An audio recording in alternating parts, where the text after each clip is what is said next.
ಇಲ್ಲಿ 4 ಅಭ್ಯರ್ಥಿಗಳಲ್ಲಿ ನಾನು ವಿನಂತಿ, ಯಾರೇ ಕಾರ್ಪೊರೇಟರ್ ಆದ್ರೂ ಭ್ರಷ್ಟಾಚಾರ ಮುಕ್ತವಾಗಿ ನಮ್ಮ ಶೆಟ್ಟಳ್ಳಿ ವಾರ್ಡ್ನ ಇಡಬೇಕು ಅಂತ ನಮ್ಮ ವಿನಂತಿ. ಧನ್ಯವಾದಗಳು. ಇವತ್ತಿನ ದಿವಸ ನನ್ನ ಪ್ರಶ್ನೆ BJP ಪಕ್ಷಕ್ಕೆ, ನಮ್ಮ ಶೆಟ್ಟಳ್ಳಿ ವಾರ್ಡಿಗೆ ಸಂಬಂಧಪಟ್ಟಿದ್ದು ಮಾತ್ರ ಕೇಳ್ತೀವಿ. ಇವತ್ತು ಮೇಯರು ಆಗಿದ್ದವರು ನಮ್ಮ ಶೆಟ್ಟಳ್ಳಿ ವಾರ್ಡ್ನವರು, ಒಂದು MLA ಆಗಿರೋದು ಅವರೇನೆ, MP ಆಗಿರೋದು ಅವರೇನೆ. ಇವತ್ತು ನಮ್ಮ ಶೆಟ್ಟಳ್ಳಿಯಿಂದ ಹಿಡಿದು ಚಿಕ್ಕಸನಕ್ಕೆ ಹೋಗ್ತಾ ಒಂದು ಸಣ್ಣ ಗುಂಡಿ ಇದೆ, ನಿಜವಾಗ್ಲೂ ನಾನೇ ಒಂದು 4-5 ಸಾರಿ ಬಿದ್ದೋಗ್ಬಿಟ್ಟಿದ್ದೀನಿ ಮರಿ ಒಳಕ್ಕೆ, ಅದು ಕೊಚ್ಚೆ ನೀರು ಹರ್ಕೊಂಡು ಹೋಗ್ತಾ ಇದ್ದೆ. ಅದಾದಮೇಲೆ ವಾಣಿ ಕಾರ್ಮೆಂಟ್ ರಸ್ತೆಯಲ್ಲಿ ವಾಟರ್ ಲೈನ್ಗೆ ಕೊಳಚೆ ನೀರು ಹರ್ಕೊಂಡು ಹೋಗ್ತಾ ಇದೆ, ಆ ನೀರು ಮಿಕ್ಸ್ ಆಗಿ ಹೋಗ್ತಾ ಇದೆ, ಅದನ್ನ ಯಾರೂ ಕೇಳೋರಿಲ್ಲ. ನಾನು ಸುಮಾರು ಸಂಬಂಧಪಟ್ಟವ್ರಿಗೆ ಇಂಜಿನಿಯರ್ಗಾಗಲಿ ಸುಮಾರು ಟೈಮ್ ನಾನು ಹೇಳಿದ್ದೀನಿ, ಇದನ್ನ ಯಾರೂ ಗಮನಿಸ್ತಾ ಇಲ್ಲ. ದಯವಿಟ್ಟು ಇವನ್ನೆಲ್ಲ ಯೋಚನೆ ಮಾಡಿ ಆ ಕಾಮಗಾರಿಗಳಿಗೆ ಜನತೆಗೆ, ಚಿಕ್ಕಸನ ಜನತೆ ಆಗಿರ್ಬೋದು, ಶೆಟ್ಟಳ್ಳಿ ವಾರ್ಡಿನ ಜನತೆಗಾಗಿರ್ಬೋದು ಒಳ್ಳೇದು ಮಾಡಬೇಕು ಅಂತ ಹೇಳಿ. ಡೆಫಿನೆಟ್ಲಿ ರಮೇಶ್ ಅವರೇ, ಪ್ರಶ್ನೆ ಅರ್ಥ ಆಯ್ತು. ನಮ್ಮ ಇಡೀ ಇಂಡಿಯಾನ ಒಂದ್ ನಿಮಿಷ ಅನುಚಿತ ಮಾತಾಡ್ತೇನೆ, ಒಂದೇ ನಿಮಿಷ ಸರ್. ಪ್ರಶ್ನೆ ಇಡೀ ನಮ್ಮ ಮಾತಾಡ್ತೀನಿ ಸರ್, ಮಾತಾಡ್ತೀನಿ. ಇಡೀ ನಮ್ಮ ಇಂಡಿಯಾನ ಒಬ್ಬ ಪ್ರಧಾನಿ ಕಾಯ್ತಾ ಇದ್ದಾರೆ, ಇಡೀ ನಮ್ಮ ಕರ್ನಾಟಕನ CM ಕಾಯ್ತಾ ಇದ್ದಾರೆ, ಇಡೀ ನಮ್ಮ BBMP ವಾರ್ಡ್ನ 3 ವಿಭಾಗ ಏಂತಿ ಮಾಡ್ತಾ ಇದ್ದೀರಾ? ಹಣ ಸಿಗ್ತಾ ಇಲ್ವಾ ನಿಮ್ಗೆ? ಆಮೇಲೆ ಈ ನಮ್ಮ ಶೆಟ್ಟಳ್ಳಿ ವಾರ್ಡ್ ನಮ್ಮ ಯಡಿಯೂರಪ್ಪನು CM ಆದ್ಮೇಲೆ ನಮ್ಮ ದಾಸರಳ್ಳಿ ಕ್ಷೇತ್ರನ ಕಣ್ಣಿಂದ ನೋಡಕ್ಕೆ ಒಂದು ಸಾಲದು, ಆ ತರ ಮಾಡಿದ್ದಾರೆ ನಮ್ಮ MLA ಶಾಸಕರು. ಹಲವಾರು ಕಾವೇರಿ ಯೋಜನೆ ಬಂದಿದೆ, ಸ್ಯಾನಿಟರಿ ಯೋಜನೆ ಬಂದಿದೆ, ಅಬ್ಬಿಗೆರೆ ರೋಡಲ್ಲಿ ಕಾಡಿದ್ದಂಗಿತ್ತು, ಇದನ್ನು ಕಾಡನ್ನ ಒಂದು ನಾಡು ಮಾಡಿದ್ದಾರೆ ಅಂತ ನಾವು ಇವ್ರು ಹೇಳ್ತಾ ಇದ್ದಾರೆ. ನಮ್ಮ ಈ ಶೆಟ್ಟಳ್ಳಿ ವಾರ್ಡ್ ಏನು ಕೆಲಸ ಆಗಿಲ್ಲ ಅಂತ, ಕಾವೇರಿ ನೀರು ಸಹ ತಂದಿದ್ದಾರೆ, ಸ್ಯಾನಿಟರಿ ತಂದಿದ್ದಾರೆ, ಪ್ರಶ್ನೆ ಎಲ್ಲ ಮಾಡಿದ್ದಾರೆ ಸರ್. ಪ್ರಶ್ನೆ ಇರಲಿ, ಅಭ್ಯರ್ಥಿಗಳು ಇವತ್ತು ಉತ್ತರ ಕೊಡ್ಲಿ. ತಮ್ಮ ಉತ್ತರ ಏನಿದೆ, ತಾವು ಇವ್ರು ಹೇಳಿ ನಮ್ಮ ಅಭ್ಯರ್ಥಿಗಳು ಹೇಳಿದ್ದು ತಮಗೆ ಇಷ್ಟವಾಗದೆ ಇದ್ದಲ್ಲಿ ತಮ್ಮ ಉತ್ತರ ಬ್ಯಾಲೆಟ್ ಬಾಕ್ಸ್ನಲ್ಲಿ ಇರಲಿ, ಪ್ರಶ್ನೆಗಳು ತಮ್ಮಿಂದ ಬರಲಿ, ಉತ್ತರ ಅಭ್ಯರ್ಥಿಗಳಿಂದ ಬರಲಿ. ನಾಗರಾಜ್ ಅವರೇ ಹೇಳಿ. ಮೊದಲನೇದಾಗಿ ಬೀದಿ ನಾಯಿಗಳ ಸಮಸ್ಯೆ ಜಾಸ್ತಿ ಇದೆ. ಬೀದಿ ನಾಯಿಗಳು, ಹೌದು, ಮಕ್ಕಳಿಗೆ ಅದರಿಂದ ತುಂಬಾ ತೊಂದರೆ ಆಗ್ತಾ ಇದೆ. ಹೌದು. ಆಮೇಲೆ ಸಾರಿಗೆ ವ್ಯವಸ್ಥೆ ಸಮರ್ಪಕವಾಗಿಲ್ಲ. ಬೆಳಿಗ್ಗೆ ಹೊತ್ತು ಆಫೀಸ್ಗೆ ಹೋಗೋರು ಇರ್ತಾರೆ, ಕೆಲ್ಸಕ್ಕೆ ಹೋಗೋರು ಇರ್ತಾರೆ, ಕಾಲೇಜ್ಗೆ ಹೋಗೋರು ಇರ್ತಾರೆ, ಮಹಿಳೆಯರಿಗೆ, ಮಕ್ಕಳಿಗೆ, ವಯಸ್ಸಾಗಿರೋರಿಗೆಲ್ಲ ಭಾರಿ ತೊಂದರೆ ಆಗ್ತಾ ಇದೆ. ಎಲ್ಲ ಬಸ್ ಒಟ್ಟಿಗೆ ಹೋಗ್ತದೆ, ಒಟ್ಟಿಗೆ ಬರ್ತದೆ, ಅದನ್ನು ಅರ್ಧವರೆಗೆ ಬರೋ ಥರ ಮಾಡಬೇಕು. ಆಮೇಲೆ BBMP ಪಾರ್ಕಲ್ಲಿ ಟಾಯ್ಲೆಟ್ ಇದೆ, ಮೇಂಟೆನೆನ್ಸ್ ಇಲ್ಲ, ಕ್ಲೋಸ್ ಮಾಡಿದ್ದಾರೆ. ಈ ಡಯಾಬಿಟಿಸ್ ಅವರೆಲ್ಲ ಇರ್ತಾರೆ, ವಯಸ್ಸಾಗಿರೋರು, ಅವರಿಗೆ ಅರ್ಜೆಂಟಾಗಿ ಯೂರಿನ್ ಪಾಸ್ ಮಾಡಬೇಕಂದ್ರೆ ಅದು ಲಾಕ್ ಆಗಿರುತ್ತೆ. ಓಕೆ. ಮಹಿಳೆಯರಿಗೆ, ಯಂಗ್ಸ್ಟರಿಗೆ, ವಯಸ್ಸಾಗಿರೋರಿಗೆಲ್ಲ ಅನುಕೂಲ ಮಾಡಿಕೊಡ್ಬೇಕು. ಮತ್ತೆ ವಿದ್ಯುತ್ ಸಮಸ್ಯೆ ಜಾಸ್ತಿ ಇದೆ, ಹಾಗಾಗಿ ಹೋಗ್ತಾ ಇರುತ್ತೆ, ಅದ್ರ ಬಗ್ಗೆ ಗಮನ ಕೊಡಬೇಕು. ಯೂತ್ ಪರವಾಗಿ ನಾವು ಕೇಳೋದೇನೆಂದ್ರೆ, ಯಾರು ಗೆಲ್ತಾರೆ ಯಾರು ಬಿಡ್ತಾರೆ ಅದು ಸೆಕೆಂಡ್ರಿ. ಇವಾಗ ಪ್ರೈಮರಿಲಿ ಇರೋದೇನೆಂದ್ರೆ, ಈಗಿರೋ ನಾಯಕರಲ್ಲಿ ನಮ್ಗೆ ಯಾರೇ ಗೆದ್ರೂ ಕೂಡ ನಮ್ಮ ಶೆಟ್ಟಳ್ಳಿ ವಾರ್ಡ್ನ ಸ್ವಚ್ಛತೆಯಾಗಿ ಇಟ್ಕೋಬೇಕು, ಸರಿನಾ? ನಾವು ಅವ್ರು ಗೆದ್ರು, ನಾವು ಸೋತ್ವಿ, ಅವ್ರ ಹತ್ರ ಹೋಗಿ ಕೇಳ್ರಿ, ಇದು ಬೇಡ, ಸರಿನಾ? ನಮಗೂ ಜನ ಸಪೋರ್ಟ್ ಮಾಡಿದ್ದಾರೆ, ನಾವು 50 ಜನ ಸಪೋರ್ಟ್ ಮಾಡಿರೋದು, 100 ಜನ ಸಪೋರ್ಟ್ ಮಾಡಿರೋದು, 50 ಜನ ನಿಮ್ಗೆ ನಂಬ್ಕೊಂಡಿದ್ದಾರೆ, 50 ಜನಕ್ಕೋಸ್ಕರ ಕೆಲಸ ಮಾಡಿ. BBMP ಪಾರ್ಕ್ ಲಾಕ್ ಆಗಿರುತ್ತೆ, ಅದರಲ್ಲಿರುವಂಥ ಬಾತ್ರೂಮ್, ಹಳ್ಳಗಳಿದೆ, ಹಳ್ಳಗಳು ಮುಚ್ತಾ ಇಲ್ಲ. ಇದು BBMP ಲೋನ್ ಇರುವಂಥ ಸಮಸ್ಯೆನೂ ಅಲ್ಲ, ಏನೂ ಅಲ್ಲ, ಇದು ಲೋಕಲ್ ಅಡ್ಮಿನಿಸ್ಟ್ರೇಷನ್ ಸಮಸ್ಯೆ. ಅದಕ್ಕೆ ಜನರು ಇವತ್ತು ಪಾಪ 5 ವರ್ಷದ ನಂತರ ಏನೋ ಒಂದು ಆಪರ್ಚುನಿಟಿ ಸಿಕ್ಕಿದೆ, ಈಗ ಕೇಳ್ತಾ ಇದ್ದಾರೆ.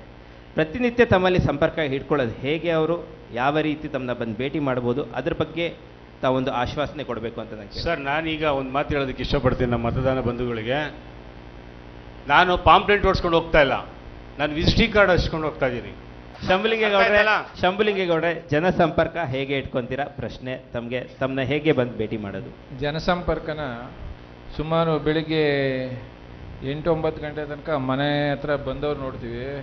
8-9 ಗಂಟೆ ಆಯಿತು ಅಂದರೆ ಬೆಳಗ್ಗೆಯಿಂದ ಸಾಯಂಕಾಲ ಗಂಟ, ಸಾಯಂಕಾಲದಿಂದ ಬೆಳಿಗ್ಗೆ ತನಕ ಯಾರು ಫೋನ್ ಮಾಡಿದ್ರು ಅವ್ರ ಹತ್ರನೂ ಹೋಯ್ತೀವಿ, ಏರಿಯಾ ಎಲ್ಲ ಸುತ್ತಾಡ್ತಾ ಇರ್ತೀವಿ. ಈಗಾಗಲೇ ನಾನು ಬೆಂಗಳೂರಿಗೆ ಸಂಪರ್ಕದಲ್ಲಿ ಹೆಂಗಿದ್ದೀನಿ ಅಂದರೆ, ಒಂದು ಸಟ್ಟಳ್ಳಿಗೆ ಸಂಪರ್ಕದಲ್ಲಿ ಕಾರ್ಪೊರೇಟ್ರ್ ಹೆಂಗಿರ್ತಾರೋ ಇಡೀ ಬೆಂಗಳೂರಿಗೆ ಸಂಪರ್ಕದಲ್ಲಿದ್ದೀನಿ ಸ್ವಾಮಿ. ನಾನು ಪ್ರತಿನಿತ್ಯ ಬೆಳಗ್ಗೆ ಅಥವಾ ಸಂಜೆ ಎರಡೂ ಸಮಯವನ್ನು ಸ್ವಲ್ಪ ಮಟ್ಟಿಗಾದರೂ ಜನಗಳಿಗಾಗಿ ಮೀಸಲಿಡ್ತೀನಿ ನಾನು. ಓಕೆ, ಸಂತೋಷ ಸರ್. ನಮ್ಮದು ನಿರಂತರ ಸೇವೆನೇ ಸಮಾಜ ಸೇವೆ. ಬೆಳಗ್ಗೆ ಎದ್ದರೆ ಜನ ಸಂಪರ್ಕ, ಜನಗಳ ಮಧ್ಯ, ಜನಗಳ ಜೊತೆನೆ.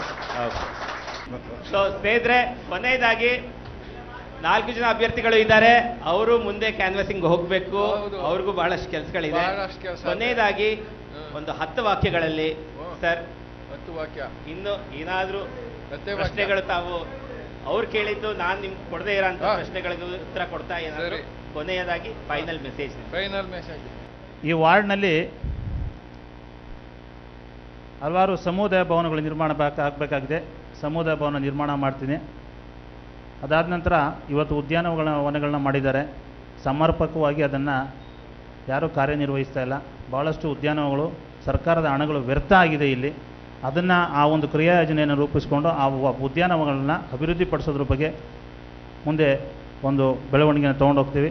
ವೆಂಕಟೇಶ್ ಅವರೇ, ಯಾವ ಸೌಕರ್ಯ ಅವರೇ ಕೊನೆಯದಾಗಿ ಕೈಲಾದಷ್ಟು 10 ವಾಕ್ಯಗಳಲ್ಲಿ ಇನ್ನೇನು ಮಾಡಬೇಕು ಅಂತ ಇಂದ್ರ ಶೆಟ್ಟಿ ನಮ್ಮ ಮಾದರಿ ವಾರ್ಡ್ ಆಗಬೇಕು, ಕಸಮುಕ್ತ ವಾರ್ಡ್ ಆಗಬೇಕು. ಏನೋ ಬಡವರ ಇಲ್ಲೇನು ಬಡವರು ಇದ್ದಾರೆ ಅದನ್ನು ತೊಳೆಯುವಂಥ ವ್ಯವಸ್ಥೆ ಆಗಬೇಕು, ಬಡವರ ಮೇಲೆ ಬರುವಂಥ ವ್ಯವಸ್ಥೆ ಆಗಬೇಕು. ಓಕೆ, ಸಂತೋಷ. ನಾಗಭೂಷಣ ಅವರೇ, ನಮ್ಮ ಸ್ನೇಹಿತರು ಹೇಳ್ತಾ ಇದ್ರು ಕಸ ಮುಕ್ತ ಮಾಡ್ತೀನಿ, ಅದು ಮಾಡ್ತೀನಿ, ಇದು ಮಾಡ್ತೀನಿ ಅಂತ. ಸಂತೋಷ. ಅಷ್ಟು ಹೇಳಪ್ಪ. ಸ್ನೇಹಿತರಲ್ಲ, ನಿಮ್ದು ಹೇಳಿ, ಸ್ನೇಹಿತರ ಬಗ್ಗೆ ಹೇಳ್ಬೇಡಿ. ಆನ್ಸರ್ ಸಾಕಾಗೋಯ್ತು. ಯಾಕೆಂದ್ರೆ ಇವಾಗ ಅವಕಾಶ ಸ್ನೇಹಿತರ ಬಗ್ಗೆ ಹೇಳ್ಬೇಡಿ. ಏನು ಮಾಡಕ್ಕಾಗ್ಲಿಲ್ಲ. ನೀವೇನ್ ಮಾಡ್ತೀವಿ ಹೇಳಿ. ನಮ್ದು ಹೇಳಿ. ಇದು ನಿಮ್ಮ ಯೋಜನೆಗಳು ಇರೋದೇ ಅದನ್ನೇ, ಇನ್ನಿರೋದೇ 10 ವಾಕ್ಯ ಎಲ್ಲರೂ ಅವರೇ ಹೇಳಿದ್ರು, ಇನ್ನೇನು ನಾವ್ ಹೇಳಕ್ ಸಾಧ್ಯ ಇರ್ತದೆ. ಸ್ನೇಹಿತರು ನೀವು ಹೇಳಿ, ಅದನ್ನೇ ಹೇಳಿದ್ರೆ ಹೇಳಿ. ಒಳ್ಳೆ ಸರ್ ಐತೆ. ಆದ್ರೆ ನಮ್ಮ ಹತ್ರ ಇರೋಂಥ ನೀರನ್ನ ಫಸ್ಟ್ ಜನಗಳಿಗೆ ಕೊಟ್ಬಿಟ್ಟು ಆಮೇಲೆ ಮಾರಕ್ಕೆ ಇಟ್ಕೊಳ್ಬೇಕು. ಆದರೆ ಇವತ್ತಿನ ದಿವಸ ಯಾರು ಏನು ಮಾಡ್ತಿದ್ರೆ ಅದನ್ನು ನಾನು ಯಾರು ಏನು ಅಂತ ಹೇಳಕ್ ಹೋಗಲ್ಲ. ಈ ಸಮಯದಲ್ಲಿ ಅದನ್ನ ನಾನು ನಿಲ್ಲಿಸುವಂತಹ ಕಾರ್ಯವನ್ನು ಮಾಡ್ತೀನಿ. ಹಾಗೇನೆ ಸ್ಯಾನಿಟ್ರಿ ಕೂಡ ನಾನು ಹೇಳಿದೆ ಆಗಲೇ, ಏನು ನಮ್ಮ ಕೆರೆನ ಸ್ಯಾನಿಟ್ರಿ ಇವತ್ತು ಅಬ್ಬಿಗೆರೆ ಕೆರೆಯಲ್ಲಿ ನಾವು ಎಷ್ಟು ಚೆನ್ನಾಗಿ ನಾವು ಆ್ಯಕ್ಚುಲಿ ಹೇಳ್ಬೇಕು ಅಂತಂದರೆ ನಾವು ಚಿಕ್ಕ ಹುಡುಗರಾಗಿದ್ದಾಗ ನಾವು ಈಜು ಕಲ್ತಿದ್ದಲ್ಲ ನಮ್ಮ ಅದೇ ಕೆರೆಯಲ್ಲಿ. ಆದರೆ ಇವತ್ತು ಅಲ್ಲಿ ವಾಕಿಂಗ್ ಕೂಡ ಅದಕ್ಕೆಲ್ಲ ಮೂಗು ಮುಚ್ಕೊಂಡು ಓಡಾಡೋಂಥ ಪರಿಸ್ಥಿತಿ ನಿರ್ಮಾಣ ಆಗಿದೆ. ನಮ್ಮ ಮೇನ್ ರೋಡಲ್ಲಿ ಕೂಡ, ಲಕ್ಷ್ಮೀಪುರಂ ಮೇನ್ ರೋಡಲ್ಲಿ ಕೂಡ ಓಡಾಡೋಕ್ಕಾಗಲ್ಲ, ಅಂಥ ಪರಿಸ್ಥಿತಿ ನಿರ್ಮಾಣ ಆಗಿದೆ. ಅದು ಯಾಕೆ ಏನು ಅಂತ ಗೊತ್ತಿಲ್ಲ. ಅದೇ ರೀತಿ ನಮ್ಮ ಶೆಟ್ಟಳ್ಳಿ ಕೆರೆ ಕೂಡ ಇವತ್ತು ನಮ್ಮ ಕಮ್ಮೋಂಡಳ್ಳಿಲಿ ಡೆಂಗೆ ಬರಬೇಕು ಅಂತ ಕಾರಣ ಅಂತಂದರೆ ಇವತ್ತು ನೀರು ಖಾಲಿ ಆಗಿರೋದು ನಮ್ಮ ಶೆಟ್ಟಳ್ಳಿ ಕೆರೆಯಲ್ಲಿ. ಅದಕ್ಕೆ ಯಾಕೆ ಏನು ಎತ್ತ ಅಂತ ಅದನ್ನು ತಿಳ್ಕೊಂಡು ಅದನ್ನು ಪುನರುಜ್ಜೀವನ ಮಾಡುವಂತಹ ಒಂದು ವ್ಯವಸ್ಥೆಯನ್ನು ನಾವು ಮಾಡ್ತೀವಿ ಅಂತ ನಾನು ಹೇಳೋದಕ್ಕೆ ಇಷ್ಟ. ಧನ್ಯವಾದಗಳು.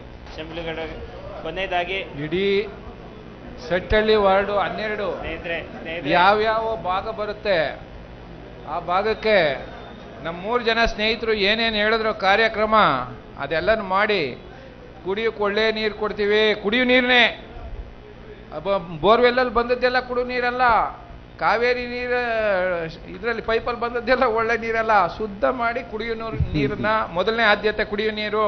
ತಾವು ಕರೆದಾಗ ಬರ್ತೀವಿ, ಈ ರೀತಿ ಇರ್ತೀವಿ, ಇದೆಲ್ಲ ಹೇಳಿದ್ದಾರೆ. ಅದರ ನೋಡಿಕೊಂಡು ಒಂದು ಸುಂದರ ಶೆಟ್ಟಿಹಳ್ಳಿನ ಕಟ್ಟಣ, ಒಂದು ಸುಂದರ ಬೆಂಗಳೂರಿನ ಕಟ್ಟಣ. ತಾವೆಲ್ಲ ಬಂದಿದ್ದಕ್ಕೆ ಧನ್ಯವಾದಗಳು.